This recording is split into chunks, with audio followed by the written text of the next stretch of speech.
नमस्कार, बीकेसी गुरु क्लासेस में आपका स्वागत है। आज हम पढ़ेंगे कक्षा 9वीं गणित ब्रिज कोर्स से पूर्णांक। पूर्णांक में हम क्या पढ़ेंगे? देखिए, पूर्णांक वास्तव में होता क्या है। जो हमारी संख्याएं पूर्ण हो, बटे के रूप में ना हो, दशमलव के रूप में ना हो, ऐसी संख्याएं पूर्ण होती हैं। ये प्राकृत संख्याओं में जब हम शून्य को भी शामिल कर लें तो पूर्ण संख्याएं होती हैं, और पूर्ण संख्याओं में जब हम ऋणात्मक संख्याओं के समूह को भी शामिल कर लें तो इसे हम पूर्णांक कहते हैं। पूर्णांकों को हम संख्या रेखा पर निरूपित करना सीखेंगे। तो देखिए कैसे। नीचे दी गई संख्याओं को संख्या रेखा पर अंकित करें। नीचे दी गई संख्याओं को संख्या रेखा पर अंकित करना है। सबसे पहली संख्या है ऋण 4। ऋण 4, तो जब भी हम किसी संख्या को संख्या रेखा पर अंकित करेंगे तो शून्य पर खड़े होंगे। कहाँ पर खड़े होंगे? शून्य पर। अब देखिए ऋण 4 की ओर कैसे जाएंगे। ऋण 1, ऋण 2, ऋण 3 और ऋण 4। ये जो संख्या हमें मिलेगी ये कौन होगी? ऋण 4 होगी। तो ऋण 4 को संख्या रेखा पर हमें इस तरह से निरूपित करना है। अगली संख्या है 8।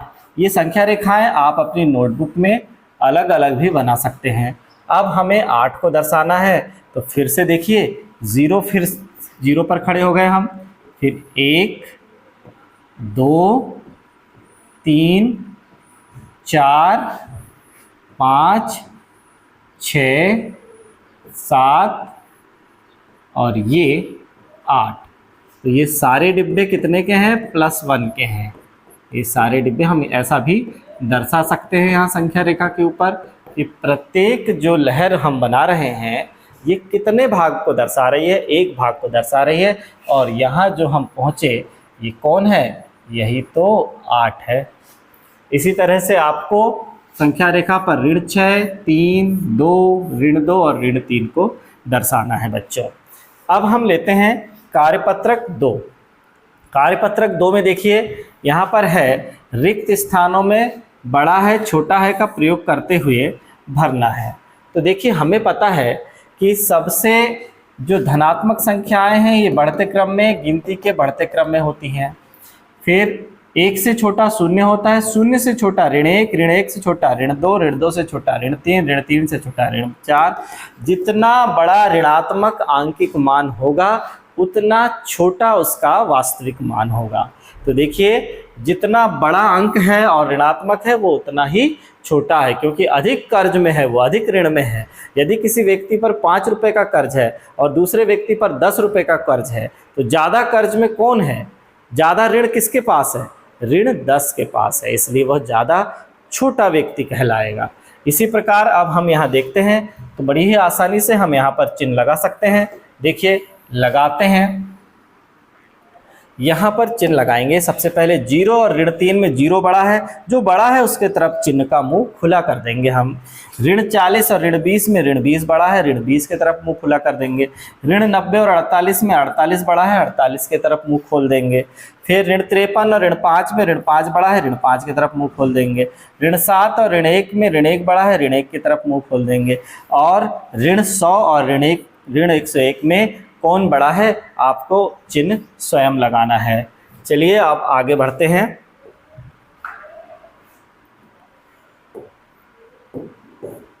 हाँ, इसी तरह से यहाँ पर है कार्यपत्रक 3, आरोही व अवरोही क्रम दर्शाइए। आरोही व अवरोही क्रम हमें दर्शाना है। तो देखिए कैसे दर्शाएंगे। सबसे पहले हमारे पास 3, ऋण 1, ऋण 7, 7। तो सबसे पहले हमें यहाँ पर आरोही क्रम में दर्शाना है इन्हें।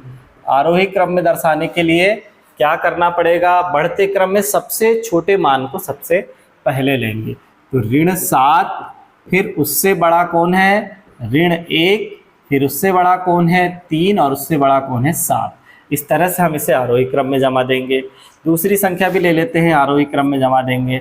सबसे पहले ऋण 9, फिर उसके बाद ऋण 7, फिर ऋण 3 और फिर 6। इस तरह से इन संख्याओं को हम आरोही क्रम में जमा देंगे। आपको इन संख्याओं को स्वयं आरोही क्रम में जमाना है। अब अवरोही क्रम देख लेते हैं। अवरोही क्रम में जब इन संख्याओं को हम जमाएंगे तो सबसे पहले सबसे बड़ी संख्या आएगी। सबसे बड़ी संख्या कौन है? 3 है। 3 से छोटा कौन है? 2 है। 2 से छोटा कौन है? ऋण 1 है। और ऋण 1 से भी छोटा कौन है? ऋण 4 है। इसलिए अवरोही में सबसे बड़ी को सबसे पहले लेना है, सबसे छोटी को सबसे आखिरी में लेना है। अब देखिए यहाँ पर अवरोही क्रम फिर से ले लेते हैं। 7 है। 7 से छोटा कौन है? ऋण 3 है। ऋण 3 से छोटा कौन है? ऋण 5 है। ऋण 5 से भी छोटा कौन है? ऋण 6 है, क्योंकि इस पर सबसे ज़्यादा ऋण है, कर्ज है। इसी प्रकार आपको ये तीसरा, चौथा और पांचवा सवाल स्वयं हल करना है। चलिए आगे फिर ये देखिए, आगे का इस छठवां सवाल हम आपको करके बता दे रहे हैं। यहाँ पर छठवें में क्या है? तो देखिए आरोही क्रम में हम कैसे दर्शाएंगे इसे। आरोही क्रम में दर्शाने के लिए सबसे पहले कौन आएगा? ऋण 8। फिर ऋण 8 से बड़ा कौन है? ऋण 4। ऋण 4 से भी बड़ा कौन है? 3। और 3 से भी बड़ा कौन है? 7। ये होता है आरोही क्रम, बढ़ता क्रम, जिसमें सबसे छोटे मान को सबसे पहले और सबसे बड़े मान को सबसे बाद में लिखा जाता है। अब यहाँ पर अवरोही क्रम में हमें लिखना है तो सबसे बड़े को सबसे पहले लिखना पड़ेगा। 8। 8 से छोटा कौन है? 2। 2 से छोटा कौन है? 0। और 0 से भी छोटा कौन है? ऋण 5। सभी ऋणात्मक संख्याएं 0 से छोटी होती हैं। तो अब लेते हैं कार्यपत्रक 4। कार्यपत्रक 4 में आते हैं। यहाँ पर क्या है कार्यपत्रक 4 में? संख्या रेखा का प्रयोग करते हुए निम्नलिखित योग ज्ञात कीजिए। संख्या रेखा का प्रयोग करते हुए अब हमें इन संख्याओं का योग ज्ञात करना है। तो कैसे योग ज्ञात करना है? तो संख्या रेखा में हम दर्शा देंगे। सबसे पहले यहाँ कहीं हम 0 को दर्शा देते हैं। 0 को दर्शाने के बाद 1 2 3 4 5 6 7 8 इस तरह से दर्शा दिया। और फिर इस तरफ क्या आ जाएंगे? ऋण 1, ऋण 2, ऋण 3, ऋण 4, ऋण 5, और भी हम पीछे ले सकते हैं ऋण 6, ऋण 7 इस तरह से हमने ले लिया। फिर हम जाकर खड़े हो जाएंगे 0 पर। कहाँ खड़े हो जाएंगे? ये 0 पर खड़ा हो गया। सबसे पहले हम +5 चलेंगे। देखिए 1 2 3 4 5 ये कैसे चले? प्लस चले हम, और प्रत्येक भाग किसके बराबर है? +1 के बराबर है। अब यहाँ 5 पर पहुँचने के बाद हमें -11 चलना है। माइनस तो इस तरफ चलते हैं, बाईं तरफ। तो माइनस कैसे चलेंगे? देखो माइनस को चलाने के लिए ये देखिए हमने रंग बदल लिया। -1 -2 -3 -4 -5 6 7 8 9 10 11, और प्रत्येक भाग किसके बराबर है? 1 के बराबर है। प्रत्येक भाग 1 के बराबर है। देखो 1 के ही बराबर है, यहाँ +1 ही लिखेंगे क्योंकि हम जा रहे हैं धनात्मक उस तरफ, और क्योंकि दूरी हमेशा कैसी होती है? धनात्मक होती है। लेकिन दिशा ऋणात्मक में हम आ रहे हैं, तो यहाँ पर जो हम पहुँचे ये कौन है? यही तो है 5 + -11। 5 + -11 हमने यहाँ दर्शा दिया। इस तरह से हमें संख्या रेखा पर ये सेकंड और थर्ड सवाल को भी दर्शाना है। आगे बढ़ते हैं। ये चौथा सवाल भी आप संख्या रेखा पर दर्शा देंगे। अब हमारे पास है सरल कीजिए। सरल कैसे करेंगे? देखिए सबसे पहले है 72 ऋण 90। 72 ऋण 90 को हम सरल करेंगे तो क्या हो जाएगा? देखिए इसी के आगे बराबर का चिन्ह लगा दीजिए। ऋणात्मक संख्या कौन है? 90 है। तो दोनों में से बड़ा आंकिक मान कौन है? 72 और 90 में से 90 है। तो जो बड़ा आंकिक मान होता है उसके सामने का चिन्ह उत्तर में लग जाता है, और बड़ी में से छोटी संख्या को घटा देते हैं। 90 में से 72 को घटाएंगे तो कितना प्राप्त होगा? 18 प्राप्त होगा। तो ये -18 इसका उत्तर प्राप्त हो जाएगा। इसे हम एक बार ऐसा भी लिख सकते हैं, पहले 72 एक कोष्टक हट के ऋण 90, उसके बाद हम ऐसा करेंगे। यहाँ भी देखिए इसको पहले हम कोष्टक हटा देंगे, ऋण 20 और फिर ये ऋण अंदर जाएगा तो ऋण 13। दोनों समान हैं, समान चिन्हों में तो संख्या जुड़ जाती है, कोई बात ही नहीं है। तो दोनों एक से चिन्ह हैं तो ऋण का ऋण ही रहेगा। 20 और 13 हो जाएगा 33, ऋण 33 हो जाएगा। इसी प्रकार इसको हम हल करते हैं, ऋण 15, लेकिन ये 2 बार ऋण होने के कारण ऋण ऋण धन हो गए, और ये हो गया 18। तो बड़ा अंक कौन सा है 18 और 15 में? 18 है। 18 के सामने कौन सा चिन्ह है? धन का है। 18 में से 15 को घटा देंगे, कितना प्राप्त हो जाएगा? 3। धन 3 हमें प्राप्त हुआ। इसी प्रकार ये चौथा सवाल आपको स्वयं करना है बच्चों। अब आगे आया रिक्त स्थानों में बड़ा है, छोटा है और बराबर का चिन्ह भरना है।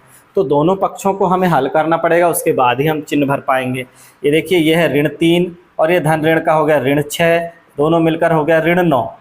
यहाँ देखिए ऋण 3 ऋण ऋण का हो गया धन 6, दोनों मिलकर कितना हो गया? धन 3।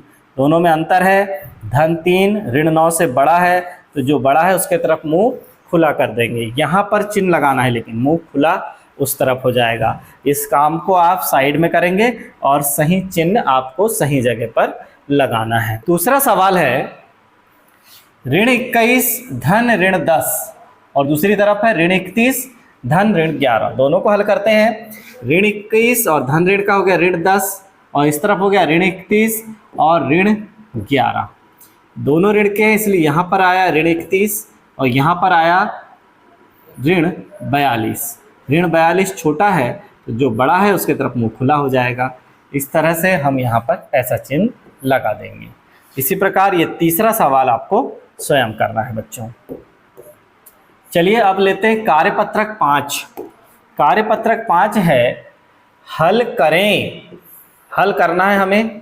सबसे पहले है ऋण 1 धन ऋण 7। तो देखिए ऋण 1 है और धन ऋण का हो गया ऋण 7, तो दोनों मिलकर हो जाएगा ऋण 8। ये हो जाएगा पहला हल। दूसरा हल देखिए, दूसरा हल यहाँ पर है ऋण 2 धन 8 और ये धन ऋण का ऋण 4। तो देखिए ऋण वाले कितने हो गए? ऋण 2 और ऋण 4 मिलकर हो जाएगा ऋण 6 और धन 8। तो एक चिन्ह असमान चिन्हों में संख्या घट जाती है, समान चिन्हों में संख्या जुड़ जाती है। तो यहाँ पर 8 में से 6 घट जाएगा, 2 बचेगा और धन का चिन्ह है 8 के सामने, इसलिए उत्तर में भी 2 ही रहे, धन ही रहेगा। फिर ये तीसरा और चौथा सवाल आपको स्वयं करना है। फिर आगे बढ़ते हैं। आगे है रिक्त स्थान भरिए। अब हमें रिक्त स्थान भरना है कि 13 में ऐसा क्या जोड़ा जाए कि शून्य प्राप्त हो। 13 में ऐसा क्या जोड़ सकते हैं हम कि शून्य प्राप्त हो? तो देखिए 13 में हम क्या जोड़ सकते हैं? ऋण 13 जोड़ सकते हैं। तो ये दोनों असमान चिन्ह वाली संख्या है, घटकर 0 हो जाएंगी। 4 में हम क्या जोड़ सकते हैं? ऋण 4 में कि ऋण 12 प्राप्त हो, तो ऋण 8 जोड़ देंगे तो ऋण 12 प्राप्त हो जाएगा। फिर आगे कितना है? ऋण 15 है, इसमें हम क्या, तो ऋण ये 25 है, 25 में से देखिए यहाँ पर हम क्या कर देंगे, हमें किस में से 15 घटाने पर ऋण 10 प्राप्त होगा। तो 5 में से 15 घटाने पर हमें क्या प्राप्त होगा? ऋण 10 प्राप्त होगा। 5 में से 15 घटाने पर ऋण 10 प्राप्त होगा। इसी प्रकार वितरण गुण से हल करना है। वितरण गुण से कैसे हल करेंगे? देखिए पहला सवाल है यहाँ पर ऋण 6 का गुणा किससे है? 80 से है। दोनों को वितरित कर देंगे हम ऋण 6। ये देखिए फिर ऋण 6 अंदर धन चिन्ह है ना, ये धन है। फिर ऋण 6 अंदर गया किसके साथ? 3 के साथ। इस तरह से ऋण 6 दोनों को मिलेगा, इसे हम वितरण गुण कहते हैं। ऋण 6 दोनों को मिल गया। अब इसको हम हल कर देंगे। 6 शून्यम शून्य, 6 8 48 और ऋण का चिन्ह है तो ऋण। फिर यहाँ भी धन और ऋण दोनों है तो ऋण आ जाएगा। 6 3 18, तो कितना हो जाएगा? दोनों ऋण के हैं, समान चिन्ह होने के कारण जुड़ जाएंगे। कितना हो जाएगा? ऋण 498 हो जाएगा। वितरण गुण से इस तरह से हमें हल करना होता है। दूसरा सवाल हम ले लेते हैं यहाँ पर। इसमें भी वितरण गुण क्या है? ऋण 15, इसमें भी आएगा, इसमें भी आएगा। तो क्या हो जाएगा? 75 का गुणा ऋण 15 से, फिर ये ऋण चिन्ह है देखो, तो ऋण चिन्ह लगा देंगे। बीच में जो चिन्ह होता है वही चिन्ह लगा देते हैं। फिर 8 से ऋण 15 का गुणा फिर से, तो दोनों को हल कर देंगे तो कितना हो जाएगा? 15 पाना 75 की 5 हासिल का 7, 15 सत्ते 105 और 7 112, लेकिन ऋण का तो हो जाएगा 1125। फिर ये भी ऋण ऋण 2 बार होने की, देखिए 8 भी ऋणात्मक है और 15 भी, तो ऋण ऋण दोनों बार होने की वजह से धन हो गया। 15 8 120 हो गया। तो दोनों को जब हम जोड़ देंगे तो देखो ऋण 11 25, 1125 ऋणात्मक है और 120 कैसा है, धनात्मक है। तो असमान चिन्हों में संख्या घट जाती है, घट जाएगी तो यहाँ हो जाएगा ऋण, बड़ी संख्या बड़े आंकिक मान जिसका है उसके सामने ऋण है, इसलिए 5 में से शून्य गए 5, फिर यहाँ हो जाएगा 0 और 11 में से 1 गया तो शून्य, 1 का 1, 1005, 1005 ऋण का यहाँ पर आ जाएगा उत्तर। कार्यपत्रक 6 है पूर्णांकों पर आधारित कार्यपत्रक। निर्देश दिए गए हैं, पूर्णांकों का योग और अंतर ज्ञात करते समय चिन्हों का विशेष महत्व होता है, इसलिए यह ध्यान रखें कि क्या ध्यान रखना है, जो हमने पहले बात कर चुके हैं। समान चिन्ह वाली संख्याएं आपस में जुड़ती हैं और चिन्ह वही रहता है। जैसे ऋण 2 है और ऋण 4 है, दोनों समान चिन्ह वाली संख्याएं हैं, दोनों जुड़ जाएंगी और वही चिन्ह रहेगा, यानी ऋण 6 हो जाएगा। फिर देखिए दूसरा क्या है, असमान चिन्ह वाली संख्याएं हमेशा घटती हैं तथा चिन्ह बड़ी संख्या का लगाया जाता है। अलग अलग चिन्ह है तो संख्याएं घट जाएंगी और बड़ी संख्या के सामने का चिन्ह लगेगा। जैसे 4 और ऋण 6 है तो देखिए ऋण 6 के साथ बड़ी संख्या के सामने ऋण का चिन्ह है तो बड़ी में से छोटी को घटा देंगे। 6 में से 4 को घटाया, 2 है, उत्तर में ऋण है तो यहाँ उत्तर में ऋण लगा देंगे। तीसरा नियम है, यदि दो चिन्ह साथ में होते हैं तो उनके मध्य गुणा होता है। दो चिन्ह यदि साथ में है तो उनके मध्य गुणा होता है, यानी धनात्मक धनात्मक चीज़ें हैं तो गुणा होके धन हो जाएगा, यानी धन धन धन 2 हो जाएगा। फिर यहाँ देखिए ऋण का ऋण से गुणा हुआ तो धन हो जाता है, जैसे ये ऋण है और उसका ऋण 2 से गुणा हुआ तो धन 2 हो गया। बड़ी ही अच्छी तरीके से यहाँ पर अभ्यास में समझाया गया है बच्चों। फिर यहाँ पर देखिए तीसरा प्रकार भी ध्यान से देखिए, यहाँ पर एक ऋण है, एक चिन्ह ऋण है और एक चिन्ह धन है, तो क्या होगा, ऋण और धन का ऋण होता है। जैसे ऋण और धन का क्या हो जाएगा, ऋण 2।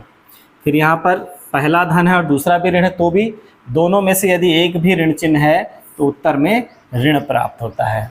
दोनों ऋण चिन्ह है तो उत्तर में धन प्राप्त होता है, दोनों धन है तो उत्तर में धन प्राप्त होता है, लेकिन एक धन और एक ऋण है तो उत्तर में ऋण प्राप्त होता है। नोट है, जिन संख्याओं में कोई चिन्ह नहीं लगा होता है वहाँ धन का चिन्ह माना जाता है। मान लो कोई चिन्ह लगा ही नहीं, अकेला 6 लिखा हुआ है तो हम समझ जाएंगे कि वो क्या है, धन 6 है।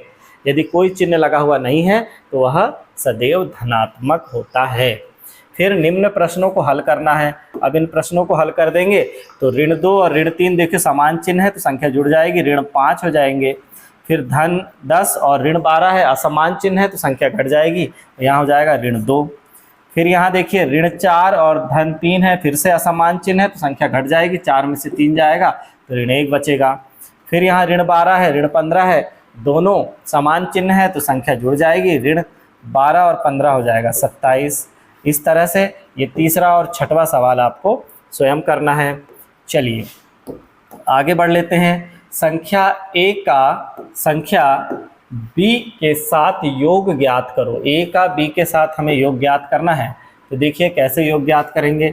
20 धन ऋण 25 हो जाएगा, ये देखिए 20 धन ऋण 25 तो लिख देंगे 20 धन ऋण का हो जाएगा ऋण 25 और बड़ी संख्या के सामने ऋण है इसलिए ऋण, और 25 में से 20 जाएगा तो 5। इस तरह से ऋण 5 उत्तर प्राप्त हो गया।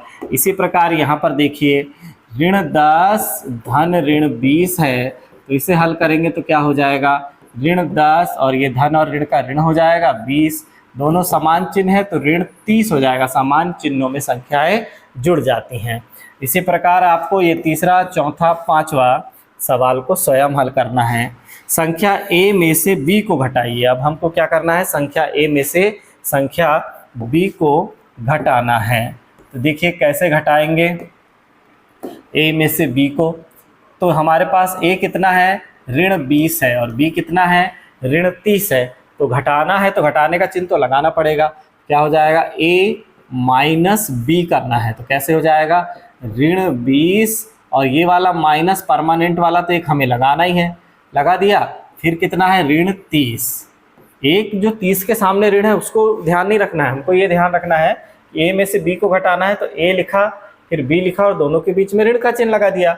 अब देखिए ऋण 20 और ये 2 बार ऋण होने की वजह से दो बार ऋण का जब गुणा होता है तो ऋण ऋण का धन हो जाता है, तो ये 30 हो जाएगा। और यहाँ पर कितना हो जाएगा, बड़ी संख्या के सामने धन का चिन्ह है, 30 में से 20 घट जाएगा तो 10 बचेगा।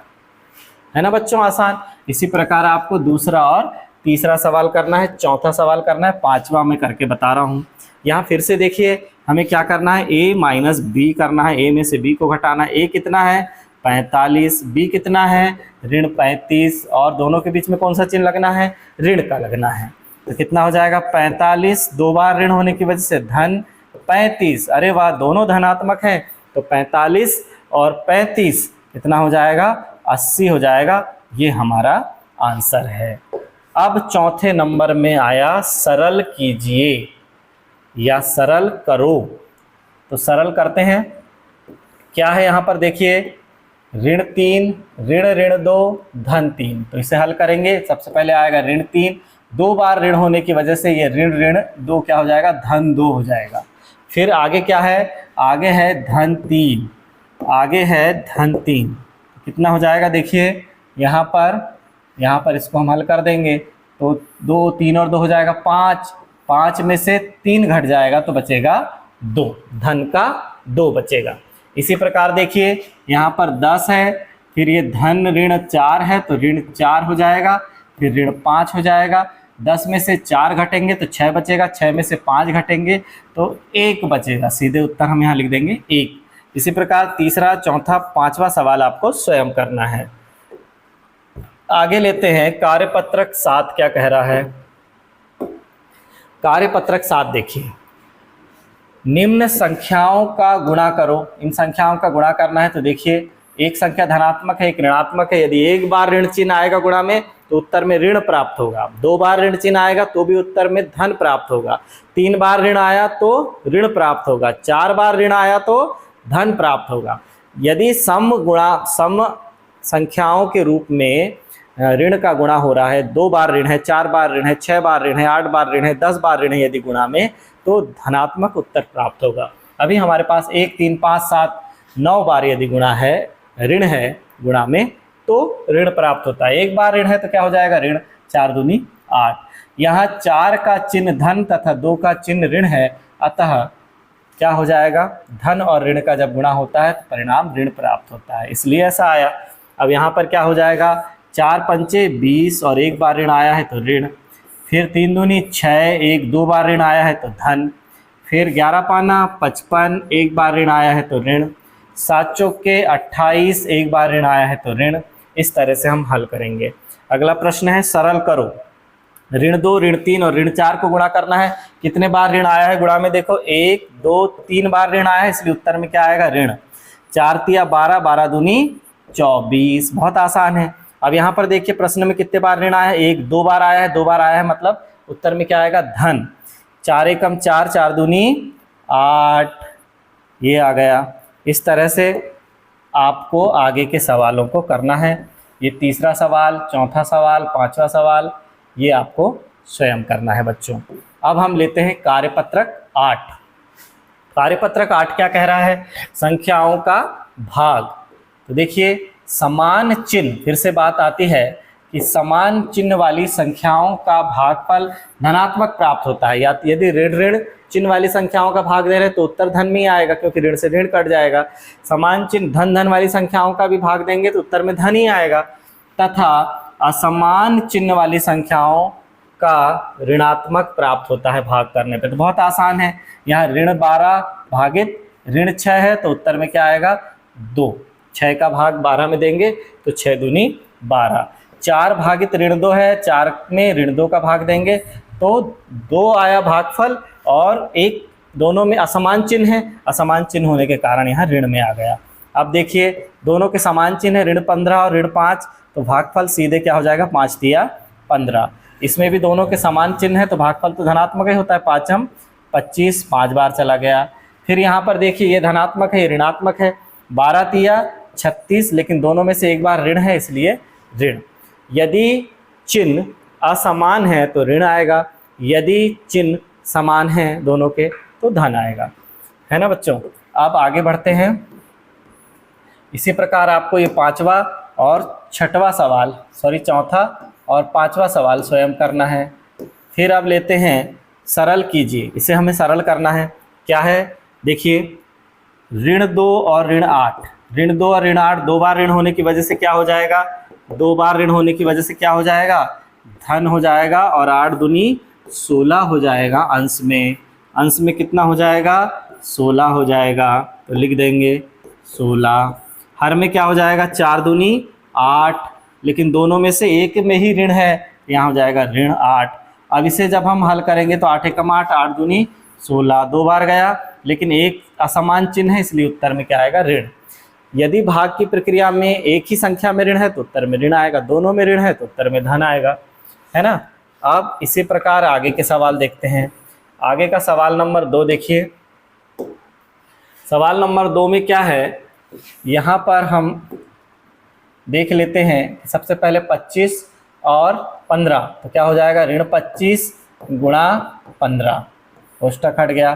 फिर 5 गुणा ऋण 3 है, तो ये देखिए 5 गुणा ऋण 3 है, तो ऋण 3 लगातार दो चिन्ह होने के कारण हम इसे नहीं कर सकते। ये हो गया 5m 25, कितने बार कट गया, 5 बार। ये 3 5 15, कितने बार कट गया, 5 बार।